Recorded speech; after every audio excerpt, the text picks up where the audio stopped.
galay oo igu lahaa ina wandhawa inaad sultaanka aad baan ku salaamaya oo igu lahaa isaaq xajka barnaamijkan noo duuba intaa kaltuun sheegayso duuba warbixinta anagoo idiin sheegay waxaan haye duuba intaa sax duubta waxay lahaayeen ceebta isaaq banaankaa soo dhigin ceebta isaaq cabdimaalig muuse coldoon jeel wuxuu ugu jiraa uu u xidhan yahay arrimahan weeyaan waxaanu cabdimaalig muuse ka hadlayay dadka kawaanayn fahmaysaa wixii lagu xidhay ilaa imakana cabdimaalig muuse coldoon kolba jeelka loo dhigay la daba cararayaa waa waxyaabahan baa la qarinayaa marka waxyaabahani mawlidow important weeyaan inaad shaaca ka qaataan oo banaanka soo dhigtaan kaltuunay yani idinkeera jiire isagoo wiilkani uu ka mid ahaa ardaydii iskool abaarso iyo sidoo kaleete waxaana wiilkan dhalay mustaf biixi cabdi oo la dhashtay muuse biixi cabdi muuse biixi ayaana wuxuu u yahay adeer laxmi ah wiilkan waxaa lagu magacaabaa beeshi mustaf biixi cabdi ayaa lagu magacaabaa waxa uuna la baxay hadda markuu gaaloobay bees haddaba waxaan idinla wadaagi doonaa xog badan oo sir ah taasoo ku saabsan gaalkan diinteenna islaamka u gafay sidoo kaleete muuqaallo iyo xog badan oo ku saabsan arrinka taagan ee ninkan gaalka ah iyo waxa iska galay iskool abaarso iyo muuse biixi cabdi waxa hadda kala dhexeeya inuu deeriyey iyo inay ku taageersan yihiin gaalnimadan iyo baas baan ku qoraa sax anaga baadhish waxaad ku qoraysaa kulmis media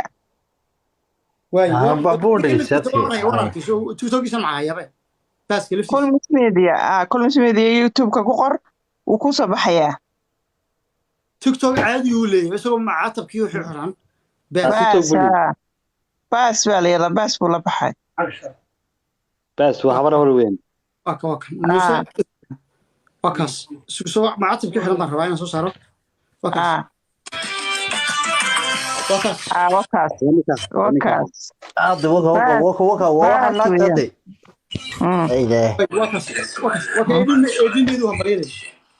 waxaan u maleynayaa reer somaliland maa qofkaas waxa ay soo qoriyaa waa reer koonfurkan u maleynayaa inta badan taariikhda ma bartaan xagga dadyo kale soomaaliya taariikhda bartaan somaliland ma taageersan inay soomaaliya ka goodo waxaan jeclahay soomaali weyn oo dhan waa dad ku dhawaaqay reer sabatar meelay musabixi ahayn inaade lama ictiraafin soomaaliya way ka tirsan tahay taariikhdana bartaan waa muhiim wadan bay ahaan jirtay asalkeedii hore british protector somaliland la oran jiray 1960 taani soomaaliya ku darsan koonfur dhib bayna haysta wadankiina dadka kale wuxuu tixgeliyaa waxay doonayaan wargaalnimada taraf ku hirmay naga shaqo ku dhalay geedin miyo wuxuu ka hadlay gaalnimada iyo makhnuudnimo marka kaltuunay clipka inoo shid wuxuu warbixintan ka hayay ninkan anna waa idin sheegi doonaa ninkan tiktok buu leeyahay wuxuu ku soo galaa bablo diinta maalin uu ka baxa maalin uu soo gala dad baa waxay markay soo qorayaan diinta soo gala waa beenaale ninkan diinta ma soo galayo macatabka arkaysa macatabka inta haddaba aniga ninkan markii la sheegay ninkan research baan ku sameeyey waan dabagalay waxyaabo fara badan baan soo ogaaday waxaan soo ogaaday kow ah ninkan inuu ahaa dufcaddii ugu horreysay ee iskuulka abaarta ka soo baxday waxaa lasoo bandhigay sawiradii marka ay qalin jabinayeen uu galay markuu wadankii joogay sawiradu la galay iyo wixii oo dhan waa lasoo bandhigay laba wuxuu magaciisii uu bedelay wuxuu la baxay baas siduu u qariyo oo aan u ogaanin yacni meeshu kasoo jeedo magaciisa axmed sax laakiin baas magacuu la baxay baas baa la yaradaa saddex markii ugu horreysay kan shalay buu xidhay oo waa weydeen markii ugu horreysay wuxuu xidhay kan shalay buu xidhay oo dee waa weydeen facebook iyo baraha bulshadoo dhan isagoo kan shalay xidhan ayuu ku jiri jiray waa gartay sax oo markii ugu horreysay wuxuu isu bedelay inuu yacni kan shaliga xidho sida dumarka intuu labisto xamuurad marsado oo halkaa haddana soo fadhiiso isagoo shaarbale oo kan shalay xidhan waa ninkii iga yaafiyey ninkaasi qari iska foolxun noloshayda ma arag هو اسمه ده ماري ما مدوا قرح بدن هو اسمه مدوا حن نعرض باكو دحدي waxay warmay koon kale kaniisadan kale ma blue diinta falxumu kala blue makeup iyo blue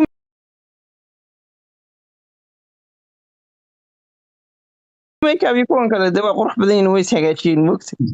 laakiin kaas isagoo waxba isgelin dhaqaale iyo xutuna inuu iska soo fadhiistay shil weey صح كيشلا أساسكيسه بحده وقرت سبحان الله kiisa inuu soo xidhay kaasi waa kiiga yaabiyeyba nin xaada yacan marka taas ay ahayd haddana waa kii diinta bedeshay yiri diintii waa ka baxay diintii waan ka baxay marka waxyaabahii Cabdimaalik Muuse Coldoon uu dabagalay uu baadhayay ayaa waxyaabahana ku dhex jiray markii la ogaaday hadduu Cabdimaalik sii socdo oo sii baadho waxaana soo baxaya odigan ogtahay Cabdimaalik Muuse Coldoon in naftii la isugu keenay oo naqaskii lagu dhajiyay oo jeelka lagu ururiyay oo yacni shatab la leeyahay carruuraha iyaga iskuulkayga ha ka hadlin waxyaabahana la qarinaya baas baa ka mid ah baas ayaa ka mid ah iskuulkii dabcadii ka soo baxday baas baa ka mid ah way sawirada iskuulka xilligu ka baxay WhatsApp-ka ma igu soo diri kartaa ma haysaa si sawirada iyo fiidiyoga aan dambe usoo qaadano shacabka ummadda Soomaaliyeed fiidiyogan markaan kuu sheegay wax kasta ku jiraan kuu soo diraya way fiidiyoga horta imika noo shid anigu waxaan ku qortaa may adiga abashadaya wax ku qortaa baa la wareer kale wakaas calanki Soomaaliland ma soo wakaas waa saacad muslimiin وشركة درد فيه اوكي صوت حمر كذا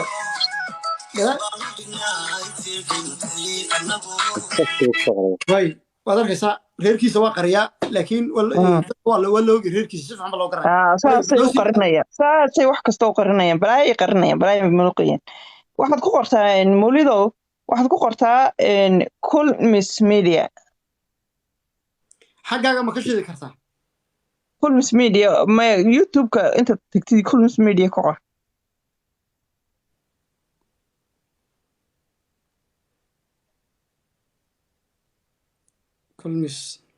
كل مس ميديا سوق ليبيا كل مس ميديا كل مس ميديا لكن بلانسي دحقل سو كاسمع اوكي كل مس ميديا eeg fiidiyooga ka dhex eeg waxa ku jira sir la kashifay wiilka Muuse Biixi waa ku qoran eeg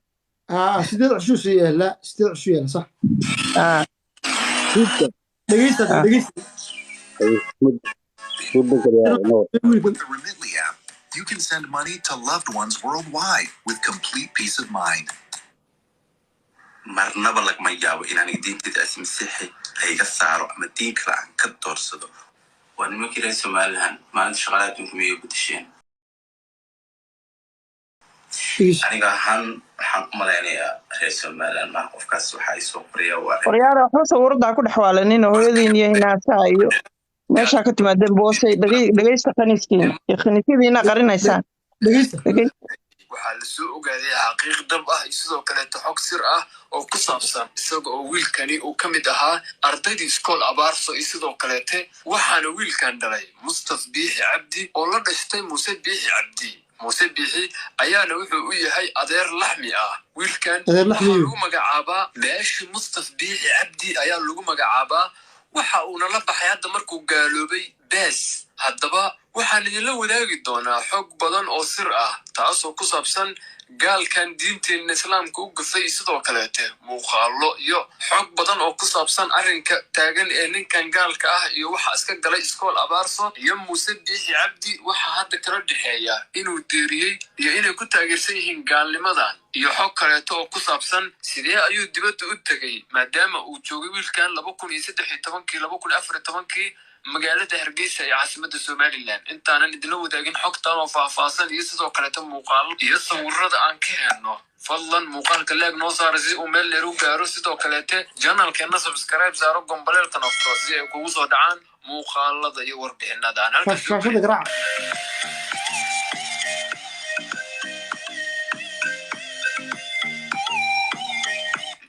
soo noqod wanaagsan saaxiibayaal sida aad wada arkaysiin sawirkan waxaa la qaaday 2012 wuu ku jira markaas wakaas dhexe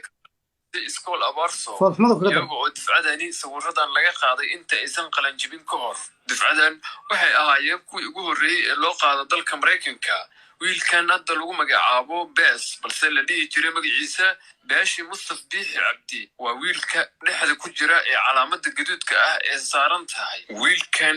waxa uu ka mid noqday ardadii nasiib ku heshay in dalka maraykanka la geeyo balse iskool abaarso waxaa ka jirta dhaqan ah qofka haddii uu diintiisa ka baxayo in lagu sii taageero oo laga sii bixiyo oo lagu dhiirigeliyo inuu diimaha kaleeto kusii biiro haddaba wiilkan ayaa marar badan waxa uu gafay nabigeena calayhi salaatu wasalaam sidoo kaleetana waxa uu marar badan ku xadgudbay oo caayay diinteenna suuban ee islaamka mihii u dambeysay ayaa wiilkan la hadal hayay maadaama mukhtaar daaci oo ah mid ka mid ah dhalinyarada ku jirta barta tiktok ah kuwaasoo wanaaga kusoo gudbiya oo ku wacyigeliya dhalinyarada inaysan gaaloobin ayaa waxa ay ku wada kulmeen barta tiktok live-ka ah waxa uuna wax badan uga wacdinayay oo qoraan ugu akhrinayay live-ka balse waxa uu ka dhacay kursigii uu ku fadhiyey dhegihii kiristaankana uu iska furay markuu intaas sameeyey kadib dadka intooda badan waxay u maleeyeen inuu soo hanuunay balse waa kan ila daawo inuu soo hanuunay in kale marnaba lagama yaabo inaan diinteeda masiixi layga saaro ama diin kale aan ka doorsado waad igu soo logoy karaysayo keliya qof caqligiis la xadi kariya ma ihi intaa waan ka balaaran anigu sidoo geedaan xalay leefka waan ku xanuunsaday maanta dhakhaatiirtii guryaha caadiga dee waxaa jira wax hoos aristilada way xidhnaayeen hosbitaalka ayaan aaday aduu kale amar xaasil xaaladeedu way fiican tahay laakiin waxay ila muuqataa inaan anigu islaam noqonayo sababtoo ah cabsi fara badan baan dareemayaa waxaan dareemayaa diinta islaamka inay naxariis tahay waxaan dareemayaa dad wanaagsan oo aan odhan karo xalay si wanaagsan bay ila hadleen inay weli jiro maanta muddo gaarsi 6 saacadood baan keligiis waraystay waayo mid baan ogahay wadar iyo waaxidkaa waalaanaya dad badan aniga igama khaldanaan karayaan way ka saxnaanayaan sababta way badan yihiin waxaa ri baasow dadkan kule waan ku jecelnahay ee ku arkayna dariiq khaldan ku socoto bal adigu ishubiyo dariiq khaldan ku socota 6 saacadood kadib natiijadii soo baxday waxay noqotay kaliya inaan aan wada khaldan ku socoto waxa uu sheegay inuu fakariyay muddo 6 saacadood ah balse way u soo baxday in diintiisa kristanka ah uu iska sii haysto وسيدا سوى الشيء السجوا إلا هذا قوات كسنة إنه مزيح سي هذا ويلكن ولو الشيء إنه لكل ما وحيا بدن أو معجزين وحاو الشيء إنه إسكاب بقى إنه ما المحص أصعد الجريود الله أيا كور قبح اللي قال لمن يقف البنا الله أيا أوجي بل سي وحاو الشيء إنه تقولين كمركز دتكو دنتان زوجه أم جبا وحاو نعصدي الرل آت الله يا بدن بل لا صدق مقال كيس يوم مقال كلات maanta waan yaabanahay si wada mooda in laga soo galay sababtoo xafiis baa laga yeeray aan in badan doonay in aan aado ama aan tago aan waqti waayay baan isku kalifay waan tagay waxa la igu yiri qof walba inuu dhimanay ma ogtahay haaban goorta wana gaaro bidmin waxa uu raadin waa hadad dhimato sadoonaysa in lagu duugo ama lagu aaso laba ayaa jira in lagu duugo sida dadka caadiga in lagu keedoon markaas ku leeyahay Soomaali baa si caadi ah dadkan u doodaya ninka ay arkaan ayaga dadkaas mimir qaban ilaa weyn ku dhashay dadkan صح ممير قبان anfaayma kacay tamaya oo u doodaya ninka u doodaya ka war ilaa weyn ku dhashay baad ugu fiirsada sababta موسى بيحي إنكيسا دايما صح waxaasay u doodayaan ay sabuurada ugu rafanayaan ay tamayaan ilaa weyn ku dhashay falmay dhaam iyaga kuwan baa ma dhaamin bixita ruuxu waa wiswis ilaa ay goobi minna ku jiray minna imkaan ku jira tii hore ku jiray qaabkan ku batay 15 jus iyo قرآن بمرتين للمغاز inta ka badan ba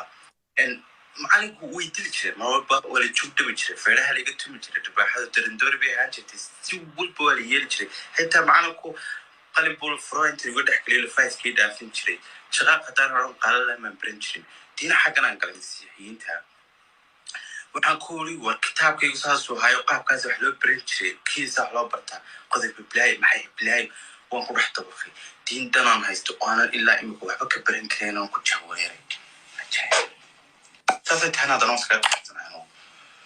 waxay la tahay inaad muuqaaladaas soo daawateen saaxiibayaal waxaad ku jirtay barnaamijkeena hordhiciisa waxaa hadda ka dhexeeya wiilkan sidoo kaleeto muuse biixi cabdi oo ah adeerka wiilkan xiriirka hadda ka dhexeeya maadaama muuse biixi cabdi uu yahay madaxweynaha somaliland waxa uu xiriirka si toos ugu jiray wiilkan iyo sidoo kaleete waxa raacsan oo dhan xitaa waxa wiilkan xiriirka u jiray aabihii dhalay ee mustaf biixi cabdi iyadoo oo wiilkani hadeertaan uu ku sugan yahay dalka maraykanka waxaa inuu ku caabudo diinta biixiga iyo sidoo kaleete dhaqamada gaalada waxa uuna mar walba ku dhiirigeliyaa dhalinyarada arrimahan aad ku foosha xun balala daawo muuqaal uu ku taageerayo somaliland waa nimankii reer somaliland maalinta shaqada adduunka miyay gudasheen aniga ahaan waxaan u malaynayaa reer somaliland maa qofkaas waxa ay soo qordhaya waa reer koonfurkan u malaynayaa sababtoo taariikhda ma bartaan inta badan taariikhda ma bartaan xagga dadii oo kale soomaaliya taariikhda bartaan somaliland ma taageersanaynayn soomaaliya ka goodo waxaan jeclay soomaali weyn oo dhan laakiin waa dad ku dhawaaqay may madax banaani in ay dalgooniye yihiin adduunka weli lagama aqoonsanaaqaniskooda somaliland buu doodaya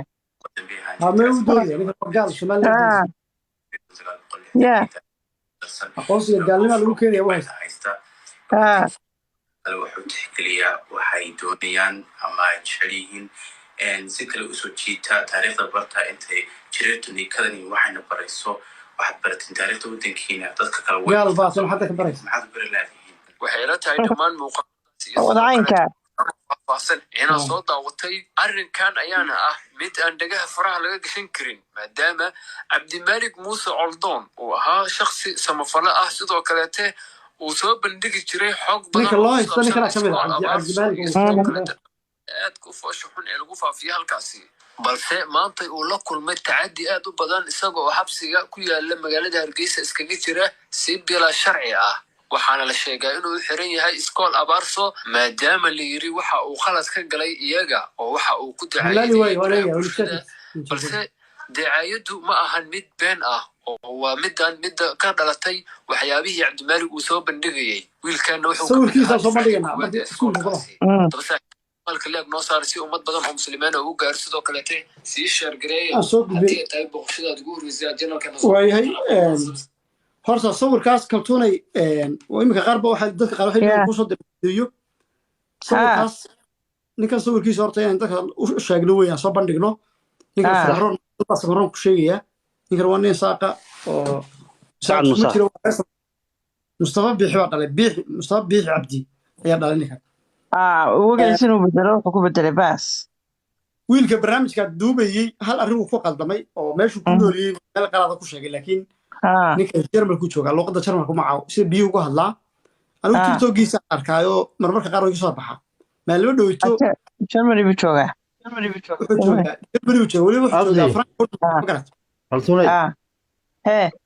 halsi ninkani waa muuse biixi baa adeer rumowa anaa idiga rumayay waxa weeye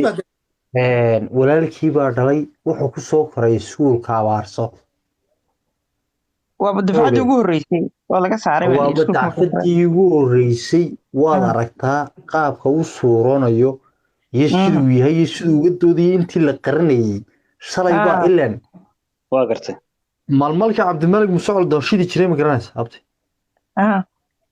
maalmalkii shalay dee 18 May baa ku baxay uu soo wada booday backgroundkiisa tiktokiisa xagga ugu sareysa waa kaa soo dhigtay muusuu ku soo wada booday dee ilaa waxaani kristan iyo gaal ma kala lahee iyaga gebigooduba qoomanluud soconaya wallaahi anu beenta ma sheegaabti runtaan kuu sheegaya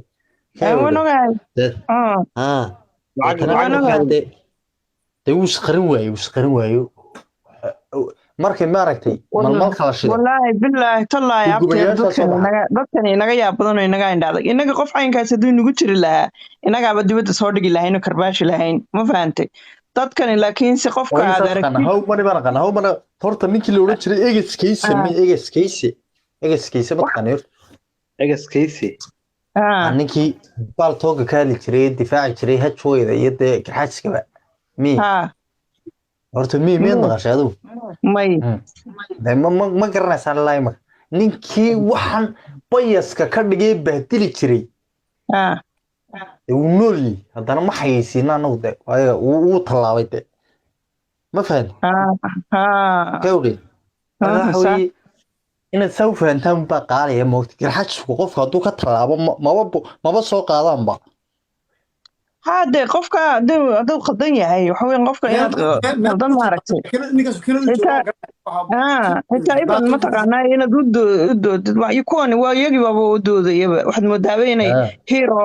هيرو يقف لا يكاد عليه هيرو بوي بس مركزي بس صبور ده كذا ماذا وعيد تشوتيه وحنا كنا نسكت وقتها بس مرضى أنك يا نقول عايز تمك رده أنه عايز ديار بنو هذي دهون يا عينا أنا حب فيلم أن تدخل تصير مساكين أنا والله بلمني هذا والله كرباش النبي لما يقبل قادنا يا تحت عين نقطة ده سوق بصدق كله لكن ده سكت حشوضة ده إلا والله حشوضة هاي وغالي وهذا كمان كي قبلنا سوق ارتمار كسر واحد ريسبكت فروم دريدة قال كيو ريه أن يلنا وان همبلينا وقبل موت والله سوق قال وين همبلينا ينبع لأنه سلطان سجنه وذاته قرر وصح ويقول يوصل لا بيقولي وأمانة يا وين همبلينا يا وأمانة وين همبلينا ودفاعيا qof caadi oo normal ay doonayaan inay u baqtay oo saanay u caayaan oo jaalal u dhigaan oo xirxiraan waxa soo dhan waxay ku socdaa ninka khaniiskaas la difaacaya ma fahantay horta ninkan ay ardayda baasan iskuulka abaarso saas horta ku fashilmay cabdimaalik xog sax uu ka hayay magarasa iskuulka abaarso iyo iskuulka la dhaahdo jaamacadda barwaaqo cabdimaalik sababta loo haystay ilaa hadda loo sii dayn leeyahay waxa ka mid ah yani xog badan buu hayaa aad u badan buu hayaa ma garat ninkan isagaa horta sheegay inuu Somaliland yahay anu waxaan ogaaday maalinta biri hore calanka buluuga marka soo kaas calanka buluuga maalimii hore alla bariyo dawaqsanay marna keenshaliga weyn xidhan jiray waliba sagoo keenshali xidhan buu xidha ku jiray yarabaad ayaa helayay keenshali weyn sagoo xidhan buu ku jiray keenshali buu xidhan jiray mar buu yiri waxaan ahay ragga kale laga talaabay waxay ku dhahdaa mataqaana waxay ku dhahdaa calanka Somaliland waxay ku jireen ragga la qabo calanka Somaliland isku soo calanka Soomaali bay rabeen ugu shaambadeen ninkan waa ninkani musabixi ay magaranaysa family-giisa weeyaan ninkani wala ardayda ka abaarso fiidowgii markii dhow ay tusay sawirkiisa wallahi ku jira soo ardayda kamid ah waa difacadii koowaad oo dhan diinta ka baxeen qaar Mareykan la geeyay qaar Chicago ka jooga qaar Mexico la geeyay jaamacadda BC University ardayda saasoo anagu muulido wax kale ugama dan lihiin laakiin se cadaymihii Cabdimaalik Muuse Aldoon lagu xidhay lagu haystay inaan meesha soo dhigno oo soo baadhno wax xaq horta Cabdimaalik maadaama xidhan yahay xaqa eedamaya inaan sii wadno sax weeye halgankiisii inaan sii wadno wala si loo laabay horta kalsoonay wariyaatay wariyuuna xaq u leeyahay inuu wax allaale wixii jira uu baaro uu isagu qeexo uu bulshada isagu hor socdo laakiin inay bulshadu isaga day hor socoto maaha wayna daba socoto marka xaq buu leeyahay anigu waxaan ku arkaa bulshada waxa difaacaysa ee waxa hor arraysa ee waxa ay tamayaan bulshada waxaan arkaa bulshada dhimatay baan arkaa ma moogti abtiin yar baan kuu sheegayaa adiga murid baan ka baxay habti bulshadu adigay ku socotaa laakiin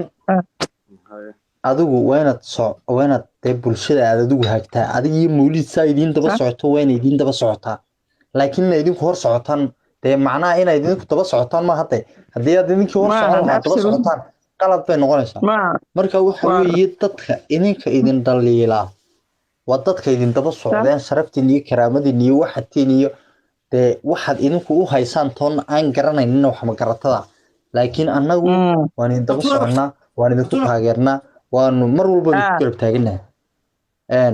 waxa weeye marka saas tahay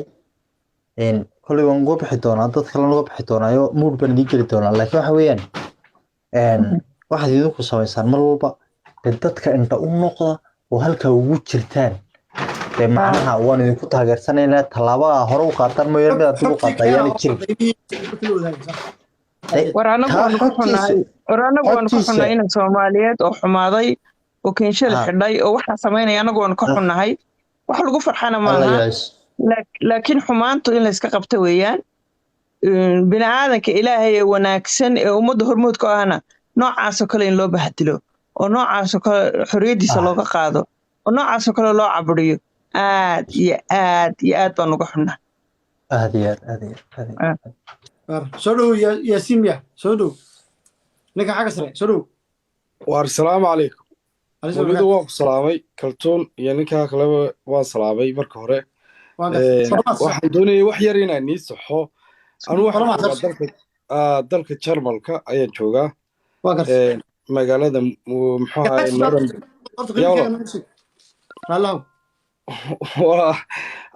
muxuu abtibaadiitiine horta dhageysta horta habeebe iyo abtiga dhageysta waxayna qabiilkaaga sheeg hay abtinimada wala gartay qabiilkaaga sheeg waaraan ciise musaan hay dhageysta niyow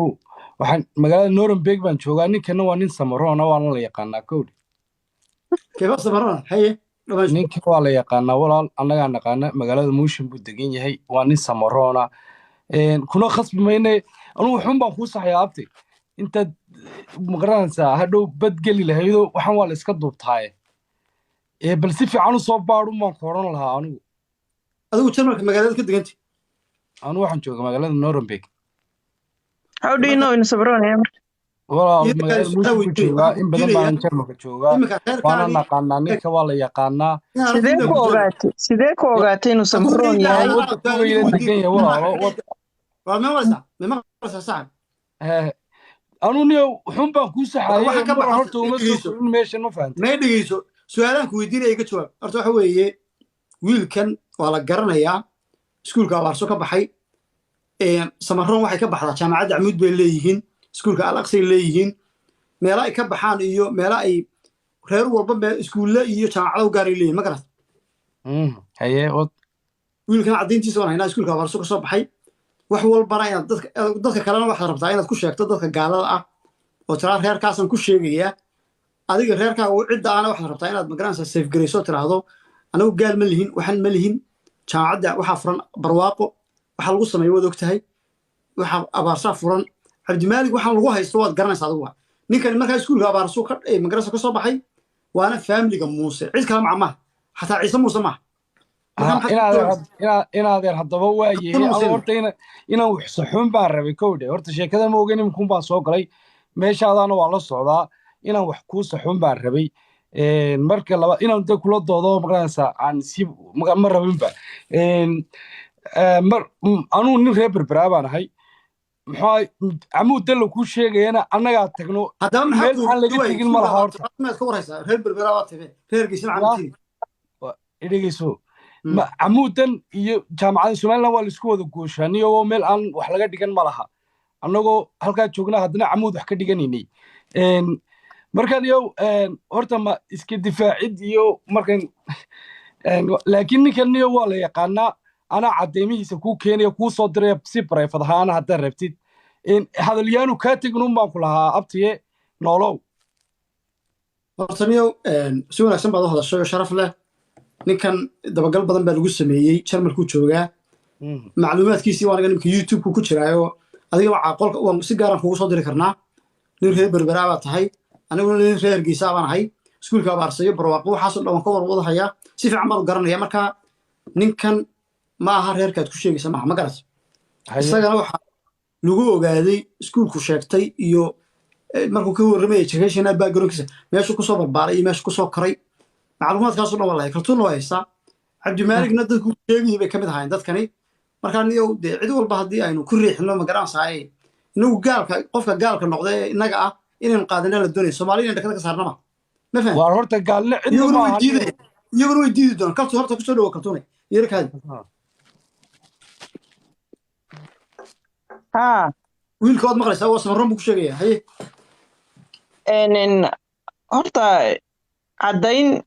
meeluu ku leeyahay ninkaasi samaroon baan ahay ma taalo caddayn meeluu ku leeyahay qoladaasaan hayna ma taalo ninkani waa nin reer waqooyi ah oo wada aragtaa languagekiisa iyo lahjadiisa waana ninkaa mataqaanaaye dee somalilan aaminsan ee somalilan xusaya in fara badan in fara badan buu isqariyey in fara badan buu mataqaanaaye magaciisa qariyo magaciisa hadaa u bedelo baas buu la baxay laakiinse waxa weeyaan dee dabagal markii lagu sameeyey ninkan ayaama dhaweytoole xitaa wuxuu yidhi tiktokteeda waan xidhayaa nin nairobi degan baan ku wareejinayaa waan baxsanayaa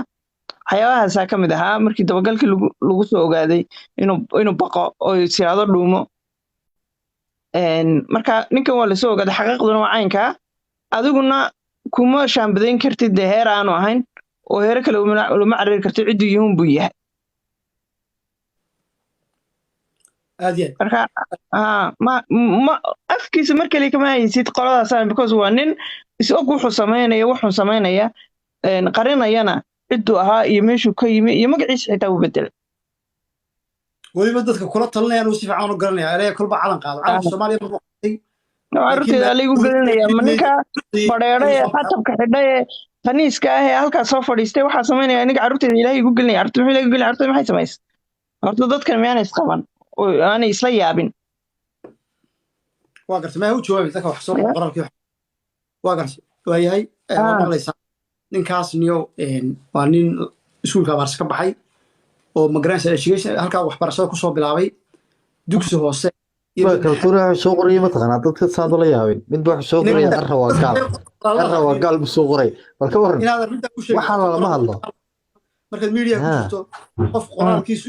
saameyn kugu yeesho maaha barnaamij baan ka hadlaynaa barnaamijka aynaga duwina wiilkaasaan ka hadlaynaa wiilka xogtiisa youtube-kii imika kulmis bay ku jirtaa musabixi nin ay walaaliyiin baa dhalay musabixi adaar lix miyuu yahay samaroonna ma reer kala maaha waxa weeye qofka gaalka ah haddii aad kolba qiil u raadiso tiraahdo reer hebel ha lagu sheego waa qaad ma fahan ninkan calanka somaliland buu shalayto u dabaaldegay qabiil kalaa lagula cararayaa qabiil kalaa lagula cararayaa wuxuu ahaana waa lagala cararaya lahjadii samaroontana ma laha qofka samaroonta lahjadiisa dadkan galbeedka dooran luuqad si gaar u hadlaan huunna iyo hadalladooda waa hadallo yaroo naxariis la oo